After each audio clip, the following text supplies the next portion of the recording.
That's right, I'm here at the bridge that does lead into Dogwood. Now, there are no sandbags here, but I wanted to show the river levels. We're gonna zoom in here. You can see the water is moving pretty fast. It gives you a picture of your driver. It tells you about their car, what to look for. It has information on how to contact them, so you know who to expect and you know what to look out for. So I'm gonna go ahead and hop in this car. All you have to do is visit cancer.org. Select the Get Involved tab at the top. You fill out some information, complete an online training, and then you should be good to go. They've had about 15 people come through today here at this location, and about 3 come through the Bossier location and 3 in the Texarkana location and 4 at the VA. And we also have 2 people here right now. The sun is still shining, and so this is completely renovated. I'll start off by showing you the biggest thing they have going on here, and that is the new stage. All of these renovations, like you said, are to kick off what's happening right here next to the riverfront is these Christmas lights. Quentin Peace says he woke up in the middle of the night to something he wasn't expecting. I turn to my left and I see a fire. So I put on some shorts and I get out.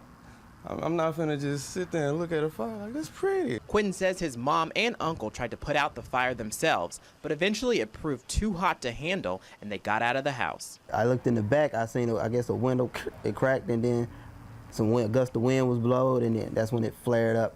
As you can see, everything in the house was destroyed by that fire, and that includes the teen who lived here, his cap and gown for his graduation next week. But he says, thanks to a caring individual, it's already been replaced. He got it for us, you know. Just like that, one day later. Yeah, got the right resources, you can do it. And although he lost most of his belongings, Quentin says he isn't going to let it get him down. It's not the best feeling, but I'm not, upset because I'm alive.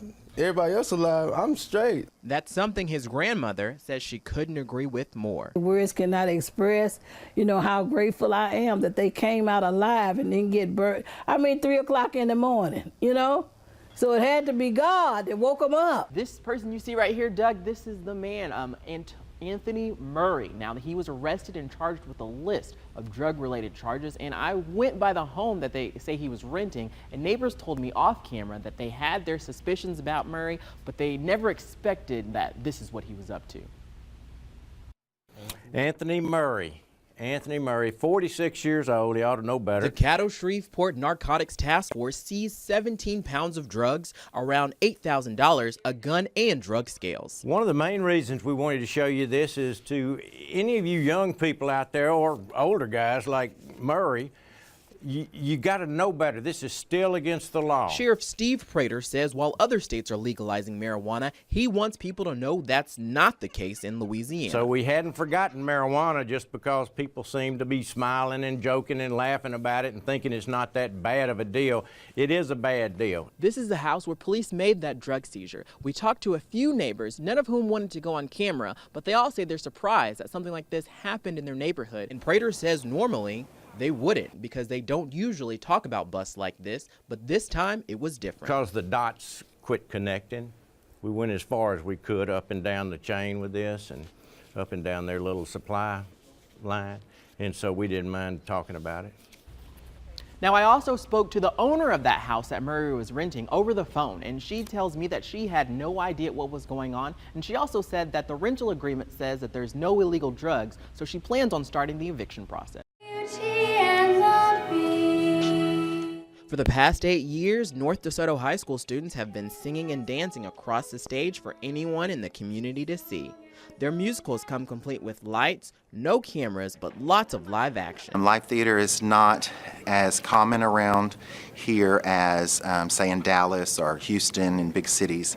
So I want them to experience that firsthand. North DeSoto High School theater director Troy Compass says his main goal is to introduce children of all ages to live theater. What does it mean to you when you look out into the audience to see someone enjoying this live theater experience for the first time? Well, we really like it when what we call the little bitties, the pre-K, kindergarten, first grade, all the way through the 5th come, because they're the ones that believe in the magic, believe that it's happening. They're just in awe. What guys? Can I get a high five? Can I get a high five? I loved seeing the little kids' faces when you bow and you come out. They actually think you're the Beast or Belle. They think the magic is real. And the students here do more than just act. When they're not center stage, they also work backstage, making sure things run smoothly. I want them to experience everything. I want them to experience being on the stage and backstage. So it's just best if they get the experience all in one shot. Be as hard as you can. It's just a lot that no one sees. Like, it's a lot of work that goes in, a lot of late night practices. It's just a lot of work. But would you say it's worth it? Oh, it's worth it. It's definitely worth it. Be our guest. Here, these young performers are singing Be Our Guest from Beauty and the Beast. And it's just really fun trying to do something so hectic and crazy and then come on stage and just you have to be in character right away, and so no one knows what's going on backstage, and it's really nice to have the complete package in one experience. You can be their guest during their performances Friday, Saturday, and Sunday.